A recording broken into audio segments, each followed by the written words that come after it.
शराबी बाप और लाचार बेटा, एक रहस्यमयी और प्रेरणादायक कहानी। गांव के किनारे एक छोटे से घर में रामलाल और उसका बेटा राहुल रहते थे। रामलाल, जो कभी मेहनती किसान था, अब शराब की लत में फंसा हुआ था। हर शाम शराब पीकर घर लौटना उसकी आदत बन चुकी थी। उसका बेटा राहुल, जो अभी स्कूल में पढ़ता था, रोज अपने पिता की इस हालत को देखता और चुपचाप आंसू बहाता। एक दिन रामलाल ने राहुल से पैसे मांगते हुए कहा। बेटा मुझे कुछ पैसे दे दे बस आज ही के लिए। राहुल, जो अपने पिता की इस आदत से परेशान था, चुपचाप पैसे दे देता है, लेकिन उसके मन में सवाल उठता है। आखिर ये सिलसिला कब तक चलेगा? अगली सुबह राहुल ने कुछ अलग किया। उसने अपने पिता के शराब की बोतलें छिपा दी और सोचा, अगर शराब नहीं मिलेगी तो शायद पिताजी इसे छोड़ देंगे। लेकिन जैसे ही शाम हुई, रामलाल ने राहुल से गुस्से में पूछा। मेरी बोतलें कहाँ हैं? राहुल ने बहाना बनाया, पिताजी मुझे नहीं पता। फिर भी रामलाल ने घर से बाहर जाने की तैयारी की। राहुल के दिल में अचानक से एक अजीब सा डर बैठ गया। वह सोचने लगा, अगर आज पिताजी बाहर गए तो शायद कुछ गलत हो सकता है। लेकिन उसने कुछ नहीं कहा। रात का समय था।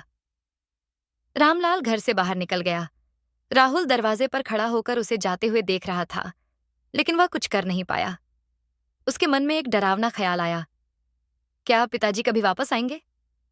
वह अंदर जाकर बैठ गया और इंतजार करने लगा। घंटों बीत गए। रात गहरी होती चली गई।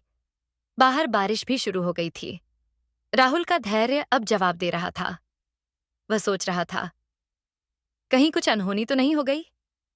वह उठा और बाहर निकलने का मन बनाया। राहुल जब बाहर निकला, अंधेरा और बारिश के बीच उसे कुछ दिखाई नहीं दे रहा था। वह अपने पिता को ढूंढने के लिए गांव की गलियों में चल पड़ा।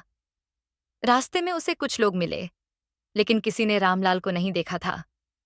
राहुल का दिल अब तेजी से धड़कने लगा। उसके मन में कई सवाल उठने लगे। आखिर पिताजी कहाँ गए? अचानक राहुल ने देखा कि गांव के पास वाली नहर के किनारे कोई व्यक्ति बेहोश पड़ा है।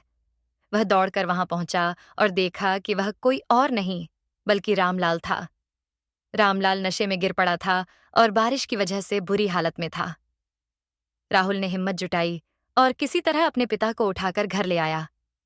अगले दिन जब रामलाल को होश आया, उसने देखा कि राहुल उसके पास बैठा हुआ है और उसकी आंखों में आंसू थे।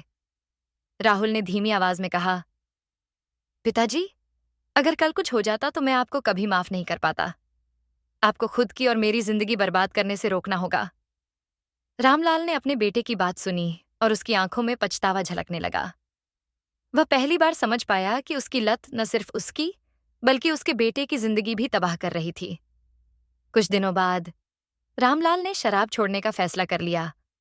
राहुल के साथ उसने नशा मुक्ति केंद्र का सहारा लिया और धीरे धीरे उसकी हालत में सुधार होने लगा। अब वह एक नए जीवन की शुरुआत कर रहा था और राहुल को यह देखकर संतोष हुआ कि उसका संघर्ष रंग लाया। शिक्षा। यह कहानी हमें सिखाती है कि सही समय पर लिए गए निर्णय और परिवार का प्यार किसी भी बुरी आदत को खत्म कर सकता है। धैर्य और प्यार से हर मुश्किल को सुलझाया जा सकता है।